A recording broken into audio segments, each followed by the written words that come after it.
we're going to have a look at liberalism, what's written in the Britannica about it. Let's have a look at this, see how I can make this all as full screen as possible. That's John Locke, yeah. Okay, so this is in Britannica.com. Again, I'll be putting the link to everything that we look at, any links that we use. I will be putting them in the description under the video after the stream finishes. Lieutenant, can I add one thing quick? Sure. You know that guy in the picture, you see John Locke there? Yep. He was, I just want to let everyone know, so a lot of people think he's, the father of liberalism. He was a Protestant Christian. Right. So if you trace all liberalism back, if you want the source of it, well, you're looking at him, John Locke, and I believe he was a Protestant Christian. Well, hopefully we'll find that out as we read this. Okay. Yeah. Right. So liberalism. There's some questions there. I don't want to look at them yet. I want to go through the article. And again, we've got the image there, John Locke, the philosopher John Locke, Oil on Canvas by Herman Verelst, 1689. It's in the National Portrait Gallery, London. Cool. So liberalism, political doctrine that takes protecting and enhancing the freedom of the individual to be the central problem of politics. Liberals typically believe that government is necessary to protect individuals from being harmed by others, but they also recognize that government itself can pose a threat to liberty. As the American revolutionary pamphleteer Thomas Paine expressed it in Common Sense, 1776, government is at best a necessary evil. Laws, judges, and police are needed to secure the individual's life and liberty, but their coercive power may also be turned against the individual. The problem then is to devise a system that gives government the power necessary to protect individual liberty, but also prevents those who govern from abusing that power. The problem is compounded when one asks whether this is all that government can or should do on behalf of individual freedom. Classical liberalism, an early form of liberalism, and modern neoclassical liberals, i.e. libertarians, answered that it is. Since the late 19th century, however, most liberals have insisted that the powers of government can promote as well as protect the freedom of the individual. According to modern liberalism, the chief task of government is to remove obstacles that prevent individuals from living freely or from fully realizing their potential. Such obstacles include poverty, disease, discrimination, and ignorance. The disagreement among liberals over whether government should promote individual freedom rather than merely protect it is reflected to some extent in the different prevailing conceptions of liberalism in the United States and Europe since the late 20th century. In the United States, liberalism is associated with the welfare state policies of the New Deal program of the Democratic administration of President Franklin D. Roosevelt, whereas in Europe it is more commonly associated with a commitment to limited government and laissez-faire economic policies. See below, contemporary liberalism. This article discusses the political foundations and history of liberalism from the 17th century to the present. For coverage of classical and contemporary philosophical liberalism, see political philosophy. For biographies of individual philosophers, see John Locke, John Stuart Mill, John Rawls. Okay. General characteristics. Liberalism is derived from two related features of Western culture. The first is the West's preoccupation with individuality, as compared to the emphasis in other civilizations on status, caste, and tradition. Throughout much of history, individuals have been submerged in and subordinate to their clan, tribe, ethnic group, or kingdom. Liberalism is the culmination of developments in Western society that produced a sense of the importance of human individuality, a liberation of the individual from complete subservience to the group, and a relaxation of the tight hold of custom, law, and authority. In this respect, liberalism stands for the emancipation of the individual. See also individualism. Now, before I go any further, this brings to mind what you were saying last week, Nagar, when we were looking at stereotypical thinking. And you were talking about how it's extremely difficult for one to stand independent of the group and speak against the group, like to express anything that goes against the group mentality. Yeah. So this reminds me of that, because this makes me think, well, this could be where liberalism is a good thing, because it gives someone the right and therefore the protection to stand free and independent of the group and say something that's outside of the box and that grates on the group, because the group won't like it, but that person has that protection under liberalism. Yeah. I think the other thing which it mentions here, because in the West, the caste or the tribe or the clan is not important anymore. The individual has become more important. So I know when I'm in Bahrain, people, when they're talking to each other, constantly referring to their family, or which family do you come from? What is your surname? And who is related to you? And they kind of talk about this as general, like we talk about the weather. It's kind of a topic of conversation. It never happens in Europe. I never heard people talking about. Hang on a second. Hang on a second, Nagar. I'm struggling with your mic. Are you experiencing that problem as well, Ravioli, or is it just my side? Yeah, I could. Yeah, the mic suddenly was speeding up and it wasn't clear, and it was getting. Yeah, it wasn't clear at all. Yeah, your mic was going a bit robotic and speeding up there, Nagar. I wonder. Try to speak again. See if you've still got the same problem.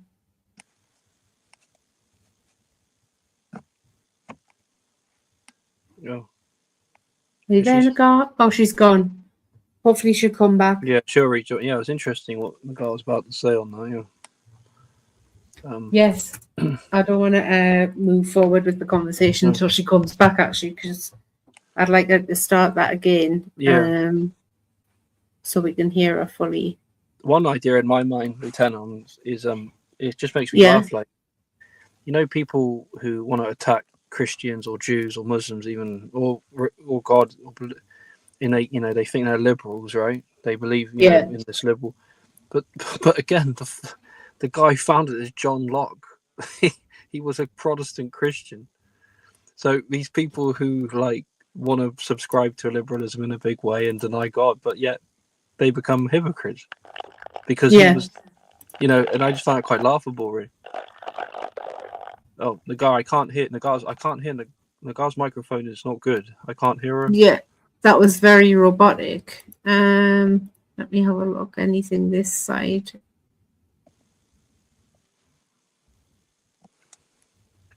Do you want to try speaking again? And then if we have the same problem, Nagar, maybe you should go out and refresh your page and come back.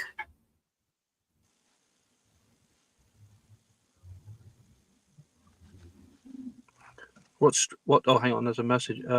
It's very bad, the sound, Nagar. Okay, Nagar, try refreshing. Leave the studio, refresh, and then use the link that you used to come here again to get in. Sometimes that helps. Yeah.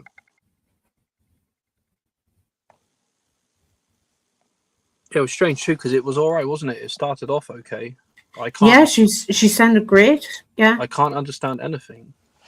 I don't. Okay.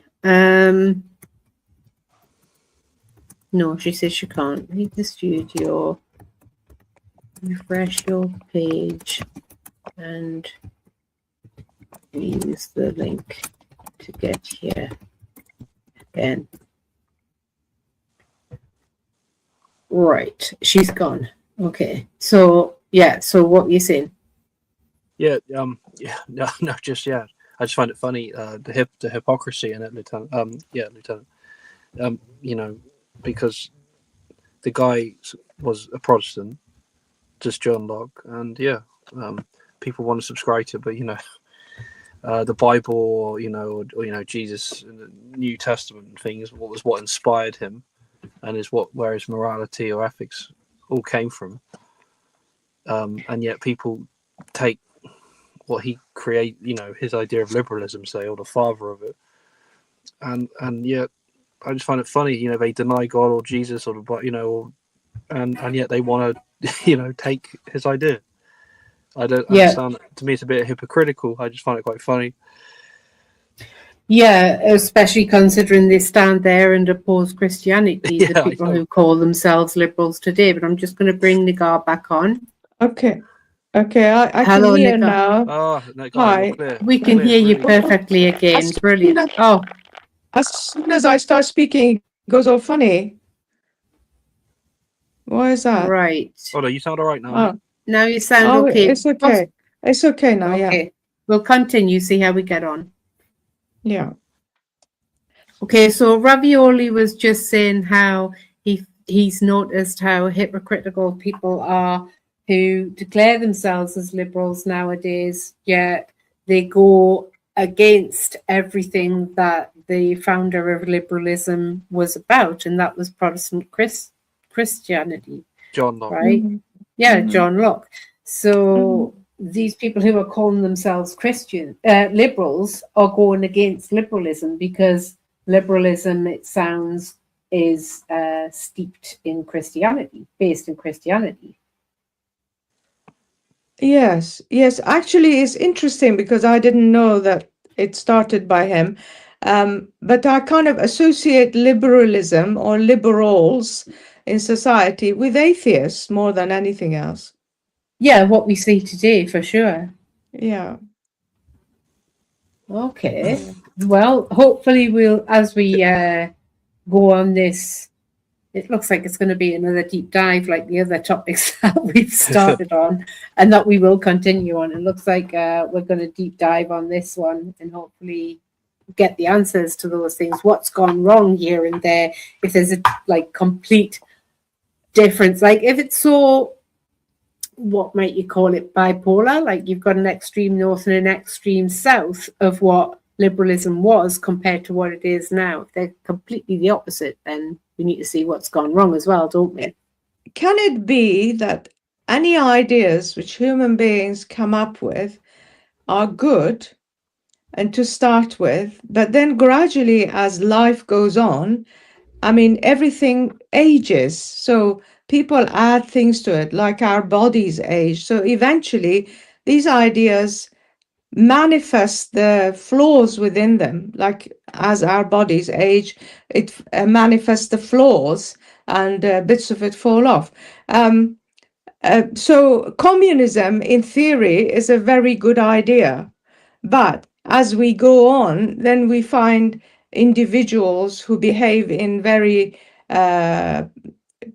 how do you put it, selfish way within that system, then the whole thing gradually it shows its faults.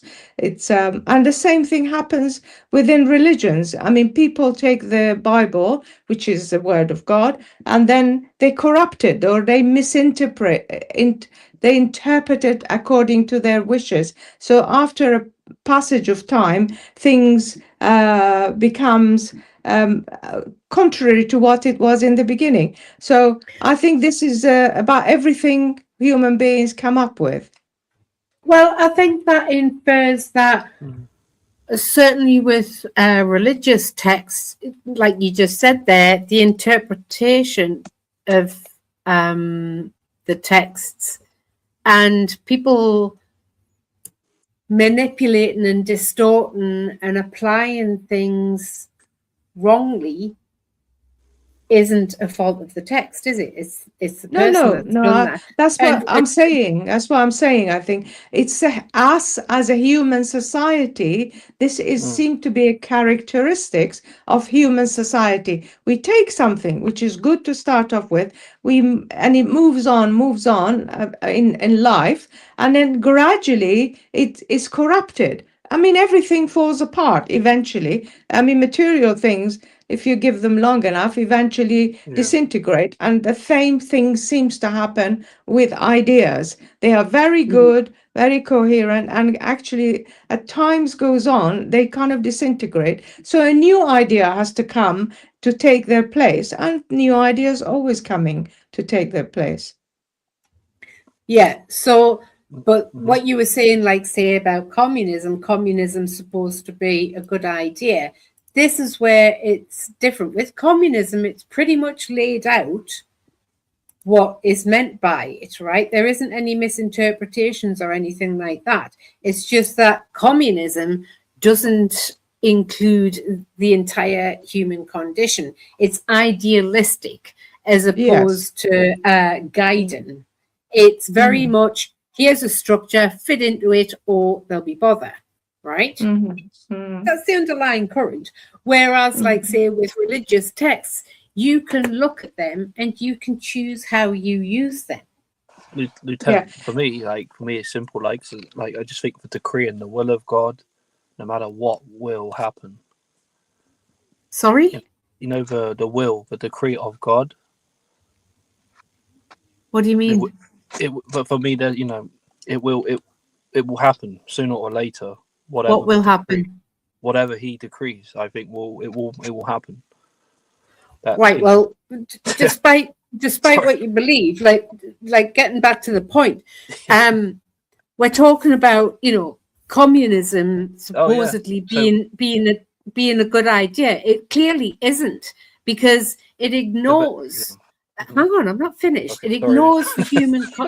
It ignores the human condition, and there's a lot in life and in everyone's development that it is ignorant of, because it is simply an ideology written up by a handful of people who expect everyone else to fit in with that, or they'll be cast out from that. And that basically means genocided off, right? We see that every time. That is communism, right? Yeah. Just as bad as, well, worse than fascism, actually. It's responsible for a lot more deaths, but they both come from socialists, right? They've both been written up by socialists. And they're all ideologues, even socialism. It's an ideal. It's how someone imagines the world should be. And they set about making everyone conform to that. Right? And that one person, not one of us, knows absolutely everything about the human condition and this great unknown, this world that we're in, right? So anyone saying this is the ideal world, be very, very careful around people who say that, okay? And don't give them any power whatsoever, because none of us knows the ideal world. None of these ideologies, right, are allowing anyone to have any say in it. It's just being imposed upon them. And therefore, I argue that communism is not good. Yeah. From the offset. Same with socialism, same with fascism, same with anyone's ideal, because we're ignorant to the potential of what this place that we're in could be. How do we know what the ideal world is? So coming back to liberalism, so you don't think even liberalism is a good idea, really, or ideal idea? It's just that another idea which human beings have come up with.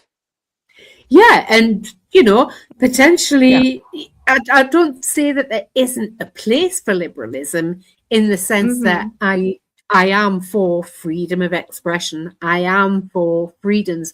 I also think that with freedom comes great responsibility. And that could be deemed as anti-freedom, because you're tied to a responsibility, right? That you've got to commit yourself to that.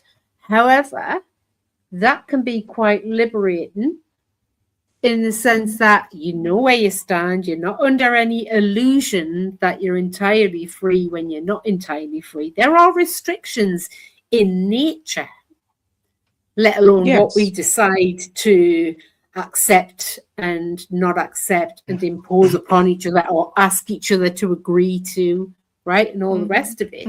There are restrictions anyway. So you would therefore be under an illusion if you thought you could ever be entirely free. We look at people who've attempted to be entirely free, right? And we've got a great example in Aleister Crowley. Look at how he went with sheer debauchery.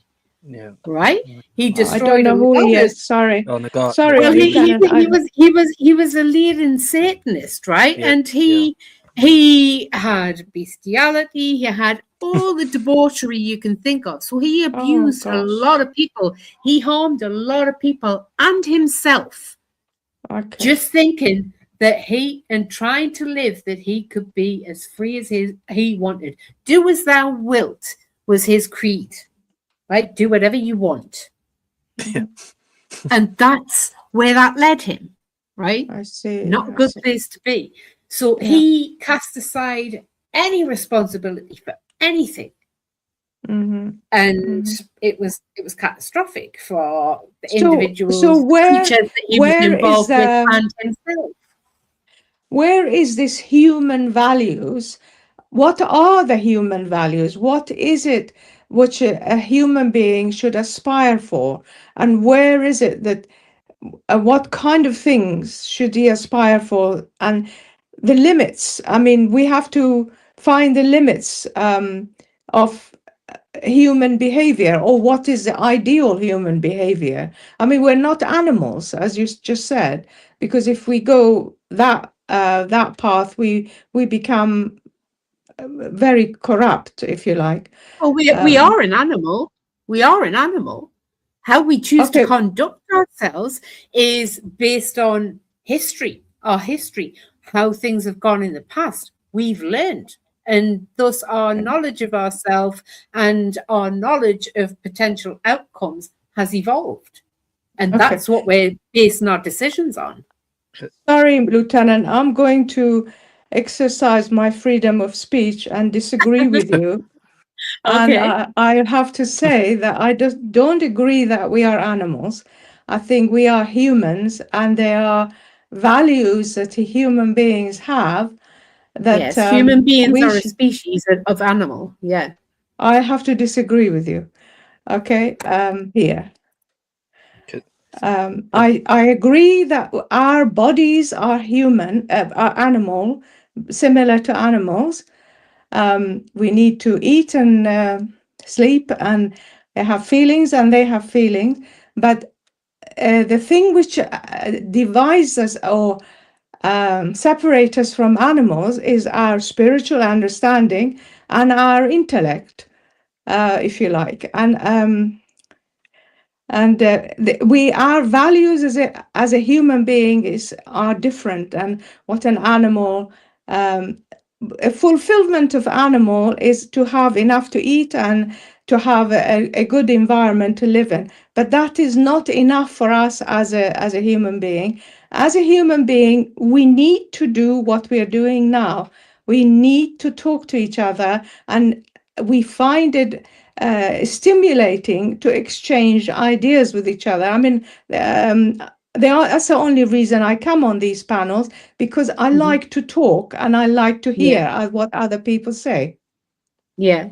All animals do that, and we are deemed as an animal. Animals don't exchange ideas. I mean, that is not what an animal does. Yeah, they do. They do. They can figure out to do things and how not to do things together. Have you watched? I'm not talking about doing things. I'm talking about. We are classified as an animal. Physically, yes. Yeah. Cognitively, no. We are not animals. The concept, what do you ideas. We are deemed as animals. Physically, yes. Spiritually, no. Animal has an animal spirit. A human being has. How do you know that? I know that because we just been talking about a divine revelation to human beings, which instruct us, and we abide by it. We choose to abide by it. Have we agreed that there's a divine revelation? We talked about like texts, ancient texts. We haven't agreed on any divine revelation or anything like that. We were just talking about like what people have been doing and deciding and developing laws on, and you know what the guy who thought up liberalism, where he was coming from. But we haven't agreed on divine texts and all of that. But none of that is proof of whether we are animals or not. We are an animal. Okay, I'll just have to leave it there and disagree with you, because I don't think animals sit together or come together in a group and just sit and talk to each other about ideas. And I'm not talking about what shall we eat tomorrow or things which human beings generally talk about, or what holiday we went to. I'm talking about exchanging and thrashing out just concepts which are concepts. They're not anything physical about them. Liberalism is a concept which is in our mind, and we talk about it. It's not anything physical on earth. It's not like a banana. It's something else. And I cannot see an animal, or have never seen an animal, two or three animals getting together and sitting and talking about a concept like liberalism and how we organize our society according to these concepts or ideas. How do you know they don't? I mean, animals can be healers. They can let you know when something's wrong with you. I agree with all of that. They give off signals. Yes, yeah, I agree with all of that. How do you know that? How do you know they don't sit and discuss these things if they have that intelligence that we don't have? No, I mean, the healing, human beings are the greatest healers, more than animals. I know they have some natural abilities, but I mean, we have hospitals, we heal people, we have doctors' surgeries, and healing goes on in the human society. The fact that the human beings live a lot longer than 48 years, which is a natural life of a human span of life. We live to be 90. It's a fact that we have developed medication and medicine. And this is all comes from people sitting together, thrashing ideas, developing new systems, and managing to apply health. Sorry, Rupert. Well, please go on. Lieutenant, can I say so? I haven't said much. Sure. I'm just going to just kind of say just a few quick things, because I've been listening. Just want to add one thing. You know the thing about Karl Marx again and communism? Yeah. Just, I just hope everyone remember, when he wrote the Communist Manifesto and all that, remember, what I find funny about him is that he was actually born like a pretty comfortable middle-class family, and his dad was a very successful lawyer in Prussia at the time. Again, that's another hypocrisy for me. Like, he writes this manifesto thing, and he wants people to kind of remain in poverty, and yet the guy who wrote it and authored it lived in pretty comfortable conditions. And I think he might have married a very rich woman as well. And his best friend was called Frederick Engels. He was like a really, really rich businessman, and I think he like basically bankrolled Karl Marx. And I just find it, as we were talking about hypocrisy again with John Locke earlier.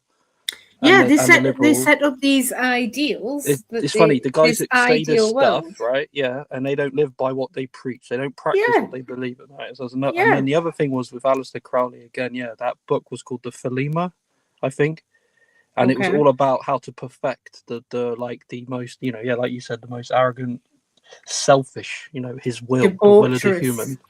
Yes, do whatever you want. The thing is, as well as with what we were saying there with the animals and things. I do think the logic and reasoning we have, I think, is what separates us. I'm not here to pick a fight or disagree or agree with anyone. It's just what I believe. It's my belief. And and I just say, show me a wolf, a tiger, an eagle, a lion, a crab, a shark, that can teach me trigonometry or can teach me differentiation or integration. Okay, if you can do that, then I might disagree. But that's what I think separates us. Okay, that's all I wanted to add. They actually do that. They're very instrumental to Okay, us, well, animals. Okay, if you show me the one can teach me trigonometry. Listen, and integration and Newton's laws. Who says trigonometry is a good thing? Okay, right? Newton's laws. We'll go with that. The acceleration. Who says Newton's laws or any of that is a good thing? Well, right? Who says that birds and what? Hang on. Who says that birds and whatnot aren't doing other things with their minds? That doesn't mean that we are superior to them. Look, Lieutenant. I mean, that's just what I think. I also think that the reason allows us to. I think it helps us get nearer to the manifestations, to the prophets, right? I think it helps us. What prophets? The manifestation. What do you mean when you say the manifestations to the prophets? If you read the commandments of, say, Exodus, or you read. Why?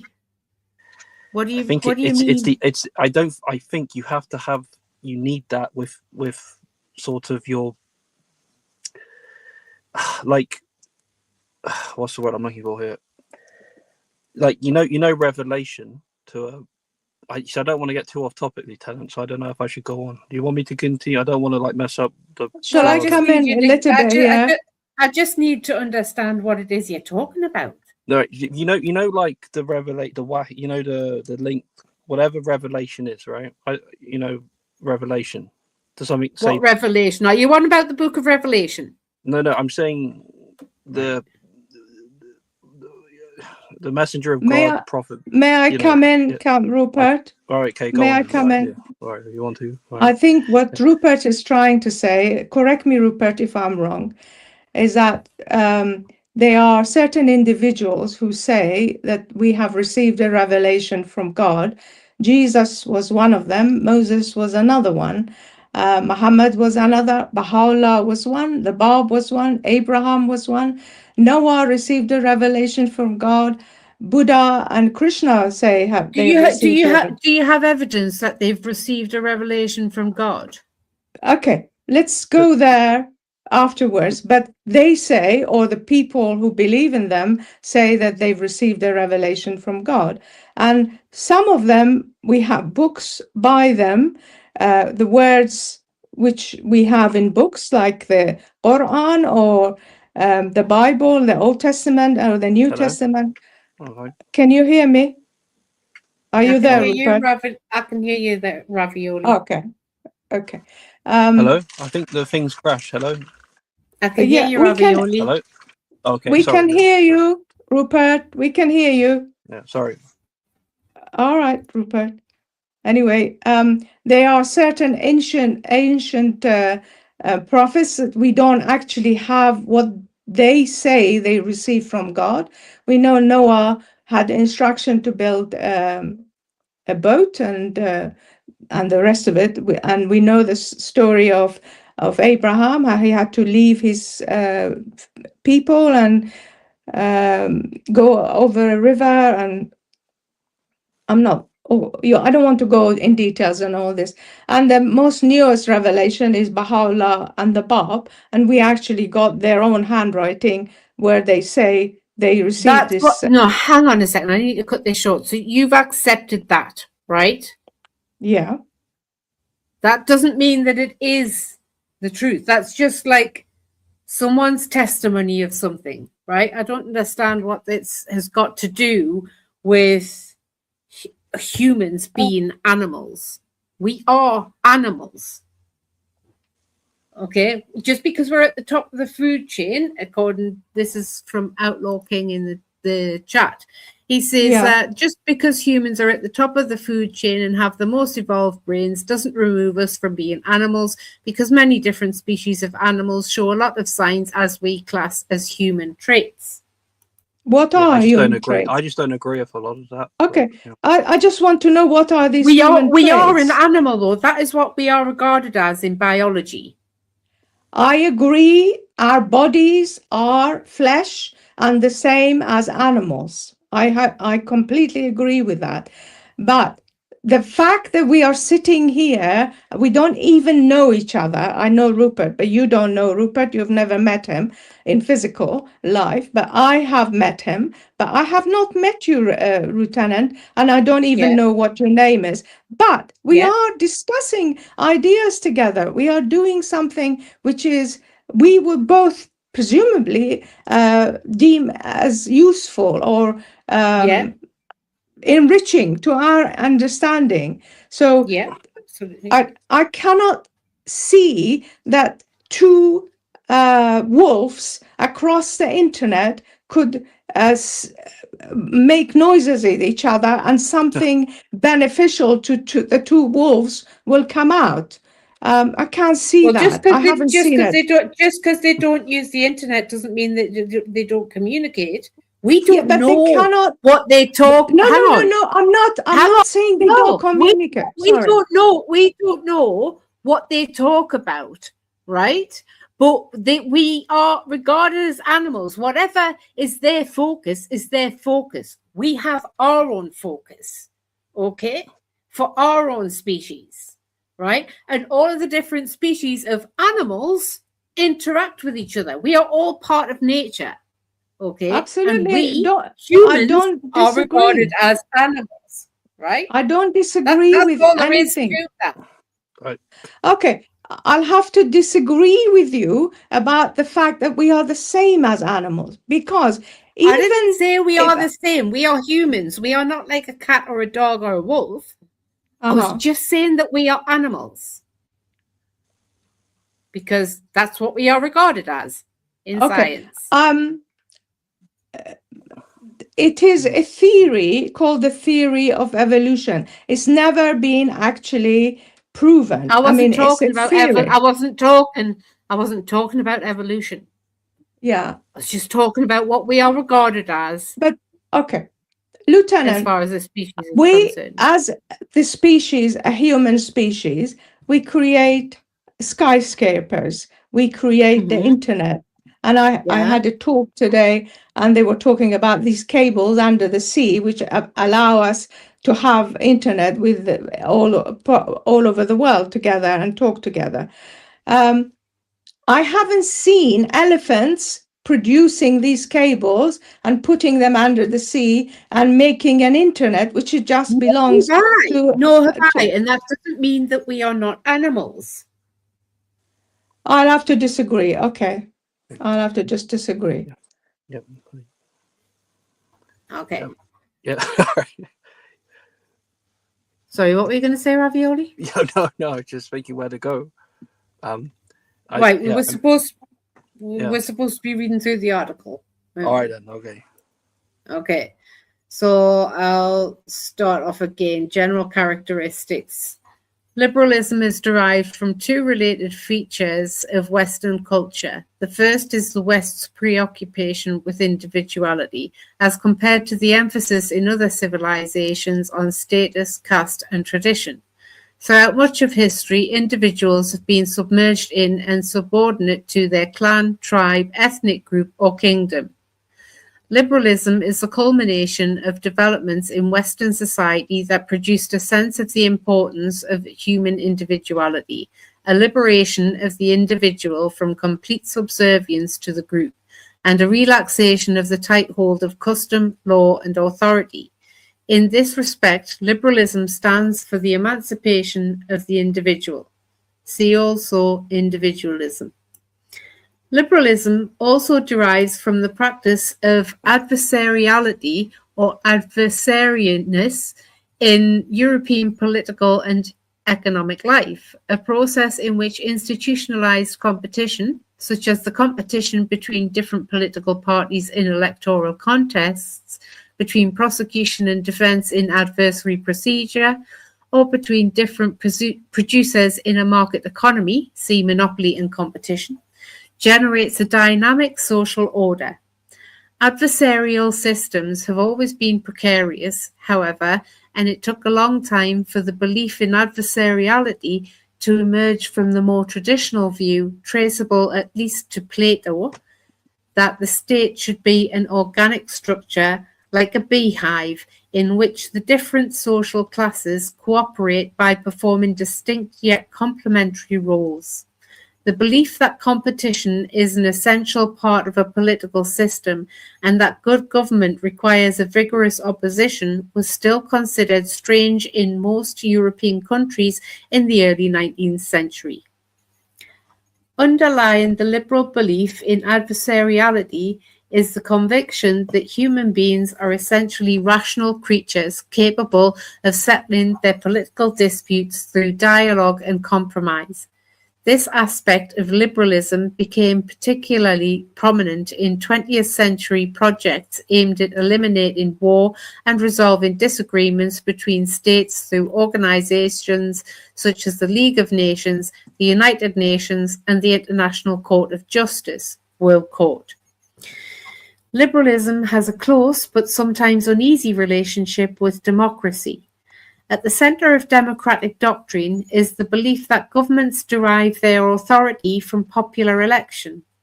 Liberalism, on the other hand, is primarily concerned with the scope of governmental activity. Liberals often have been wary of democracy, then, because of fears that it might generate a tyranny by the majority. One might briskly say, therefore, that democracy looks after majorities and liberalism after unpopular minorities. Like other political doctrines, liberalism is highly sensitive to time and circumstance. Each country's liberalism is different, and it changes in generation. The historical development of liberalism over recent centuries has been a movement from mistrust of the state's power on the grounds that it tends to be misused, to a willingness to use the power of government to correct perceived inequalities in the distribution of wealth resulting from economic competition, inequities that purportedly deprive some people of an equal opportunity to live freely. The expansion of governmental power and responsibility sought by liberals in the 20th century was clearly opposed to the contraction of government advocated by liberals a century earlier. In the 19th century, liberals generally formed the party of business and the entrepreneurial middle class.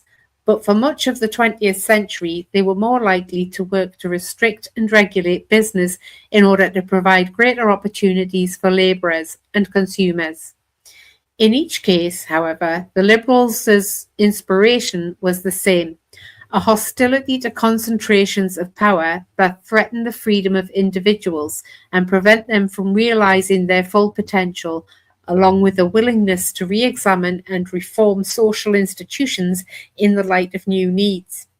This willingness is tempered by an aversion to sudden cataclysmic change, which is what sets off the liberal from the radical. It is this very eagerness to welcome and encourage useful change, however, that distinguishes the liberal from the conservative, who believes that change is at least as likely to result in loss as in gain. So that's interesting.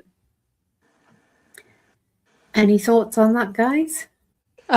Interesting. I didn't know this is what conservatism means. It believes that change is likely to result in loss as well as gain. That's interesting. Yeah, isn't it? Because I just thought to conserve is it's like trying to preserve and maintain against. Therefore, it would oppose loss, right? Yes. But conservatism as a political movement, I mean, I think it has changed anyway, hasn't it? From the time of, I don't know, Churchill, he was a conservative. He was. To Boris Johnson. To Boris Johnson, who was a conservative as well. I mean, the conservatives always have been upper middle class or upper class people. And then actually, it's conserving. Can I add one thing? Winston Churchill was a member of the Liberal Party from 1904 to 1924, where he was a key cabinet minister. Okay. but then they changed to conservative. Did they? Yeah. Yes, interesting. It is quite a shifting. The whole thing is shifts or changes as time goes on. Yeah, I wonder if we're going to find out if that's to do with what people are doing themselves with the actual meaning of liberalism. Because I dare say that liberalism will be what it was when it was first thought up. Yeah. But yeah, people are distorting that and twisting that and, putting that liberal cloak on, but they're not actually liberals. It's kind of like a wolf in sheep's clothing. Well, they're hypocrites, yeah. But you see, both ideas have their merits.